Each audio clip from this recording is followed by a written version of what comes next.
Welcome to today's episode of the AI Trailblazer Podcast.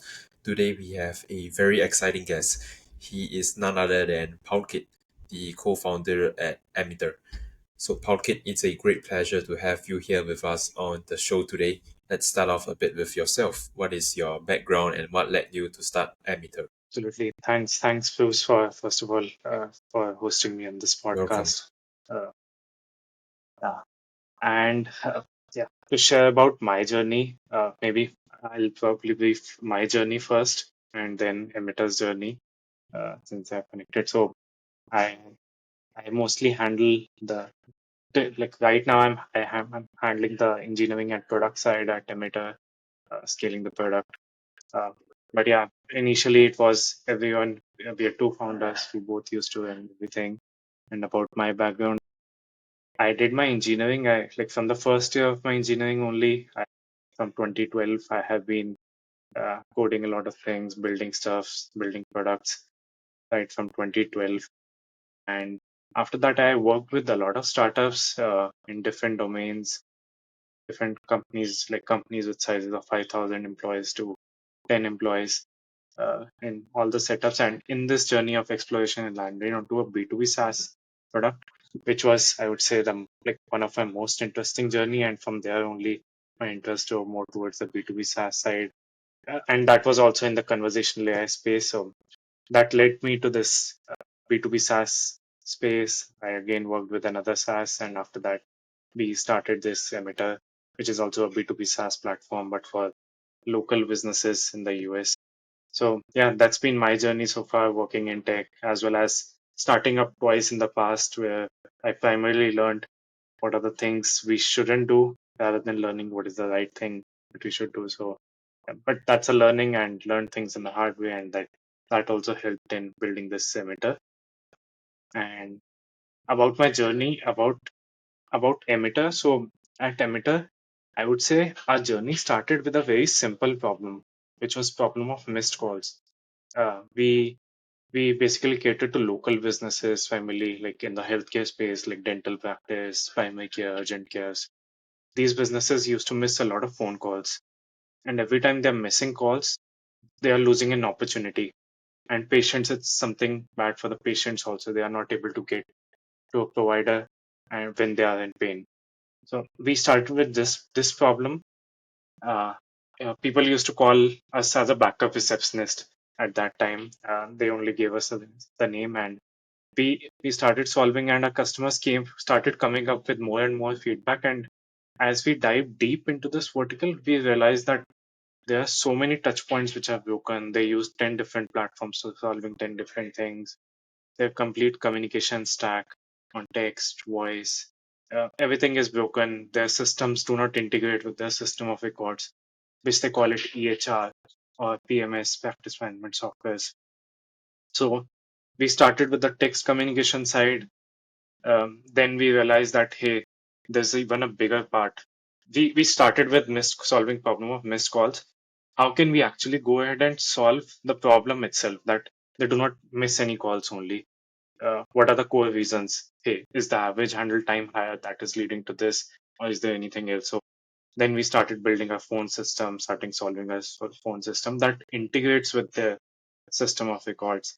Uh, Now that we are solving, so we started with a backup receptionist, then turned into a platform that made the users of our platform efficient in their job.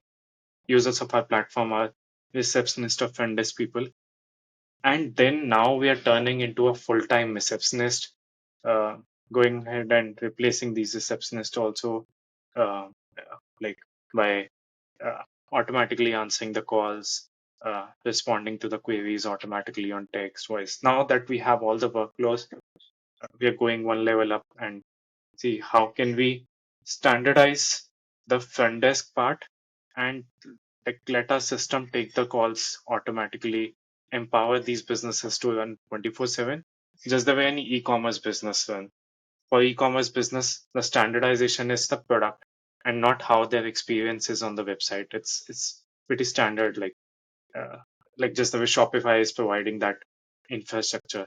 We are basically Shopify for these businesses, where they have to just do a service. A doctor has to treat the patient, and patients should treat that as a service and not how the front desk is responding, if they're answering calls or not. They're like doing a lot of manual paperwork, going in a back and forth. So that's what we are doing now, from backup to a full-time receptionist. Okay. Thank you for the very detailed sharing as to your background and how Emitrr started as like a voice AI agent to help local businesses better manage their appointments and integrations with different systems in their business.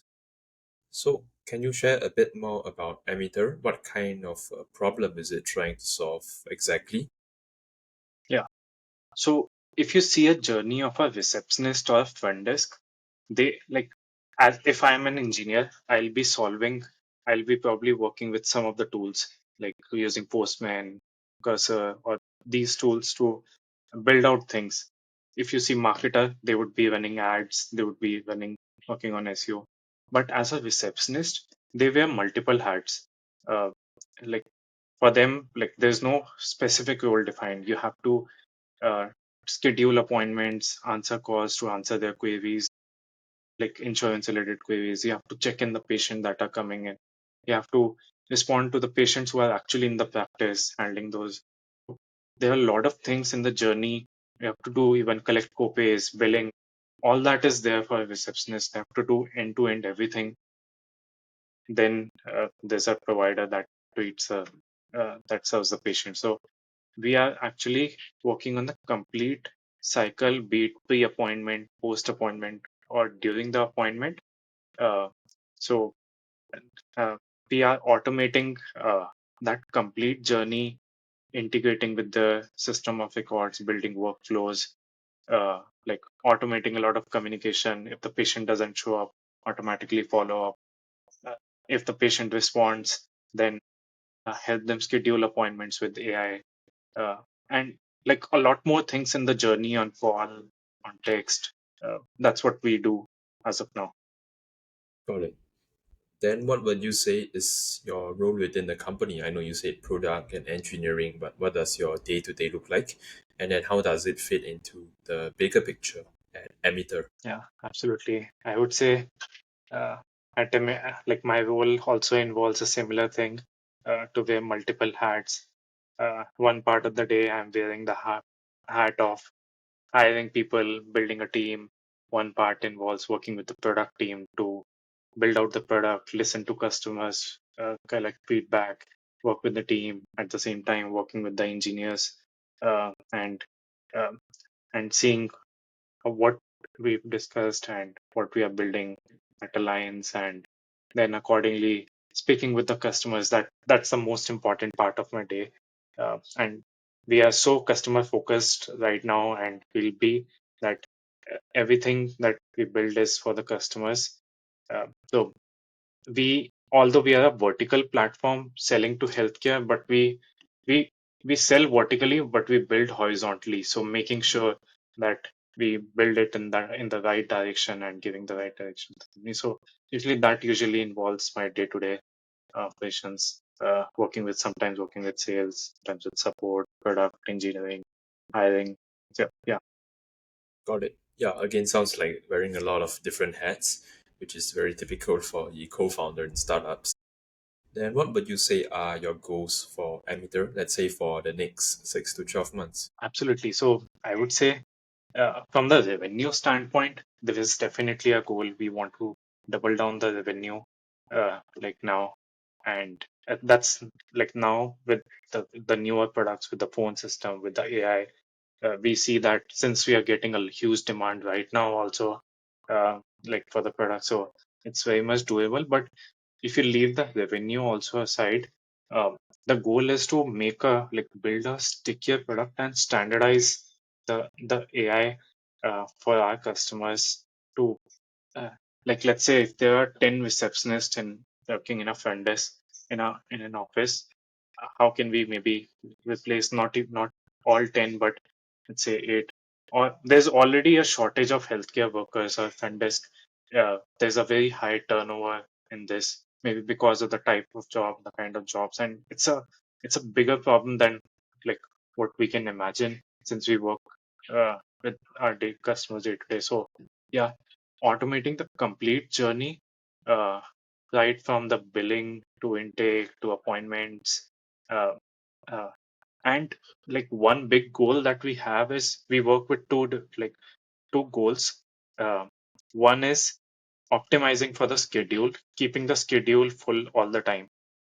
There shouldn't be even a 15-minute slot or 20-minute slot that a provider could have treated a patient. Should not, like, it shouldn't be empty. One is keeping the schedule full all the time, because for them it's not an e-commerce where there's an inventory and you have to take out the inventory according to the time. It's a schedule based business for them, for the businesses we work with. For them, time is money. So one is keeping the schedule full, and Okay, but what another if the thing doctor is needs a break? Like halfway absolutely. through, he needs a toilet break or something. Yeah, absolutely. So they already mark those as breaks inside their EHR. Not saying to take away I see. their breaks, but essentially what is happening is in healthcare, a patient is looking for an appointment and they are getting slots for October, November. Right now we are sitting in end of July. You see, patients are not getting appointments, but if you see the doctor's appointment for today, like 10 out of five, like 10 out of 20 patients or 30 patients would have cancelled the appointment at the end moment. So doctors also want to treat the patients who are waiting in the backlog. So you imagine that they have the availability. Uh, they take all their breaks, but still they Yeah, have availability, but the patients are not getting treated. So it's not just for the doctors, for the business to right. make more money, but for the patients also to get the right set of treatment on time. Makes sense. Okay, makes sense. Then when you say something, I think you mentioned briefly about the doubling of the revenue year over year. Is that right? Yeah, Yeah. absolutely. What are the steps or strategies that you plan to take to reach that revenue goal? Absolutely.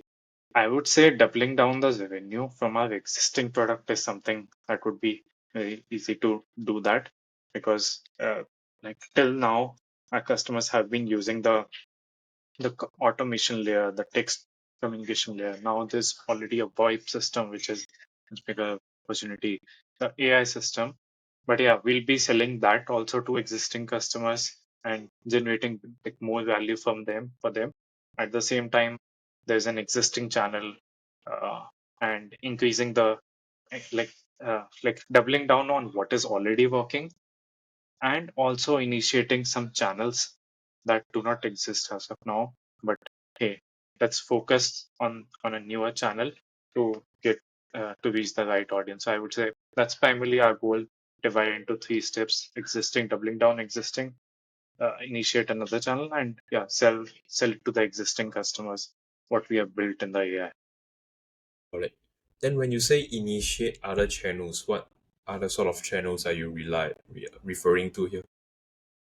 Absolutely. So I would say right now, although we are like uh, we are good on the content strategy, I would say a lot of traffic comes because of the content, quality content we write, quality content that we create through videos. Customers like to find that value, and that's how they're coming to us. Uh, so yeah,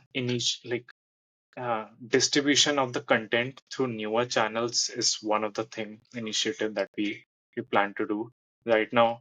It's like people are searching by themselves. They're reading the content that is written through Google, through ChatGPT. So that is one. And yeah, now like another channel that we are actually working on, and we have already started seeing signs every month that a lot of searches now are coming through ChatGPT. ChatGPT is recommending the platform by itself.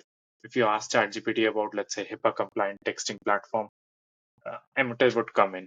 So, like a lot of other things, ChatGPT is also understanding from the good reviews that we have online, from the content that is there online. Uh, so they are like recommending. So that is the goal, to initiate that as a channel, not just use AI provide AI as a channel for our customers, but use AI as a channel to grow our business also. Got it. Very interesting. Yeah, for sure, ChatGPT has been one of the newer channels you rely on for SEO now. So then, when you say that you want to also diversify and distribute your content to newer channels, right? I'm curious, like, why is it so important instead of just relying on the existing channels that already work? Like, We'll what will it rely on mean for your business?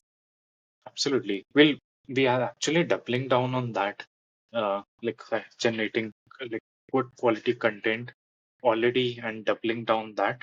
But at the same time, you imagine not everyone is searching on Google for that content. There is an audience, let's say, who is searching something visually. They wanted to see something visual on YouTube. If we are not present there, that means we are not solving the problems for our customers who are searching for that problem on YouTube. So when I say distribution, the reason is one is we also want to be present everywhere, but at the same time, for the prospects who are actually looking to solve their problems, why not be there where they are looking? So that's the primary goal. Okay, cool. Now, I would like to talk a bit about some of the constraints or challenges you're facing right now in growing Emitrr. What would be the biggest ones that come up top of mind right now? I would say this is something I initially also shared with you, but although it's a good problem to have, but right now, like we are seeing a huge demand for the AI product, and there's a balance that we need to maintain for the existing software because AI works on top of existing software and also like serve that demand for the AI product. There's a lot of feedback that we are getting. We're getting customers, so scaling the team, scaling the product, building out things faster for customers, which is also so our marketing is also using AI.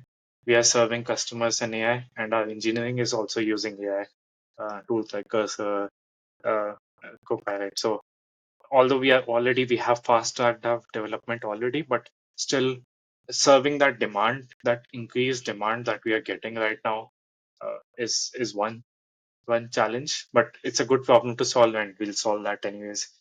So that is one challenge, that one problem that is there. Got it.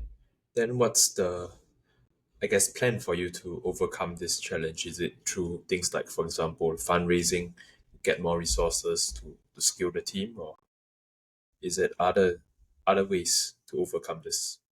Yeah, absolutely. So although fundraise is one option that we will be definitely like starting very soon, but yeah, other than that, I would say uh, like using AI a lot more to like use that. You can build 100 million company with less than 100 people also in this world of AI. So hey, how to use that in a most efficient way to serve that demand and build things super fast for our customers and cater that demand. So I would say these are things, and at the same time we are hiring also because like by hiring more people we are already generating like, revenue there. So hey, why not use that revenue to serve that demand? And so yeah, that's the primary goal. Okay, got it. What are some of the key teams that you are hiring for right now that you think would drive the most amount of impact for the business? Absolutely. So I think primarily hiring for both. One is as we are generating demand. So one is the customer facing teams. For that we are hiring because there are already people who are actually looking to like see schedule our industry, even though we are moving to PLG, but our industry, healthcare businesses, and that's a moat also that we have. It's a lot more sales led industry where you need to like these businesses need a lot of hand holding also a lot of times. They're using legacy platforms earlier.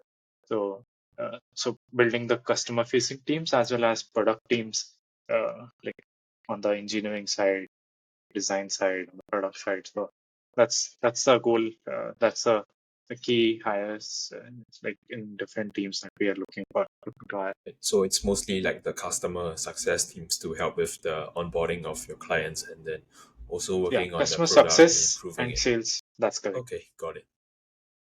Makes sense. So now I would like to take a more macro perspective on things. What are some of the trends or shifts that you are noticing in your industry right now? I know AI is a big one, but could there potentially be other trends that you're seeing? And then how is that impacting the growth of Emitter as well? Absolutely. So I would say if I talk about the trends, so one is, and that's a sign that we are seeing earlier. Like I would say when we started, maybe like three, 4 years back, when we had a different product. Uh, so at that time, people were problem aware. They were not solution aware. That they were aware that hey, we are missing calls, but they are not solution aware that hey, we can solve this problem using AI. Now the industry is shifting towards this trend that uh, like industries, like businesses are getting solution aware also. So a lot of times, and we see that in the search trend also, in the inbound interest also, that we are getting that it's a good thing to have. This is this transition is happening, I would say, in our industry where everyone is talking about AI, and like businesses are also thinking about, hey, there's AI, how can we leverage that AI? So like I would say back then, like 3 years back, we hardly used to get any customer who are looking for a solution, like for an AI voice agent to answer calls, to handle missed calls. Right now, we are getting interest directly to that. So this is one of the trend I would see. I would say that's happening. And uh, yeah, second one is I think they have like they used to have a lot legacy platforms, so they also realize that hey, being working in a legacy world won't scale their business. They have to have like a mindset to shift to a modern software that solves their problem, not have 10 different platforms, have one everything into one place, so that that platform has a lot more context. For example, not have a text communication and voice communication as a separate platform. How can we have both of these in one place? And that platform should have AI so that it understands from the conversation. So that that level of understanding that was not there earlier, uh, now it is happening, and people started to believe that hey, uh, it is possible, which was not back then, maybe 3 years back or years back. So yeah, that is what I would say. Trends. I see. Okay. Interesting trends that you're noticing. So I would like to go back to a bit on the first point that you shared. So if the market is becoming more solution aware, what would you say are the main things that people look out for now when they try to purchase a new AI solution or AI agents? What are the biggest factors to that? Yeah, absolutely. So I think uh, there are two things that primarily the customers look for. One is, I would say, if the problem that they're looking is getting solved. I'll give you an example, a unique example of problem. So in healthcare businesses, they receive a lot of phone calls related to prescription refill, medication refill. Now you imagine that patients are calling just to get a refill for their medicine all the time. These businesses do not want to answer that calls only. However, it is important to take care of those queries because you need to provide that refill. So they are uh, they immediately use come up with the use cases like this, that hey, can this AI solve that use case, take down all that information, collect and update the HR, and uh, they have an automated way of collecting that information, uh, rather than answering calls. Now they can answer the calls who actually are in immediate need, any medical emergencies there, or they are looking for something specific related to a provider or doctor. So I would say that's the like they come to us with some use cases, if the system can solve those use cases or not. And the second one is the quality of AI.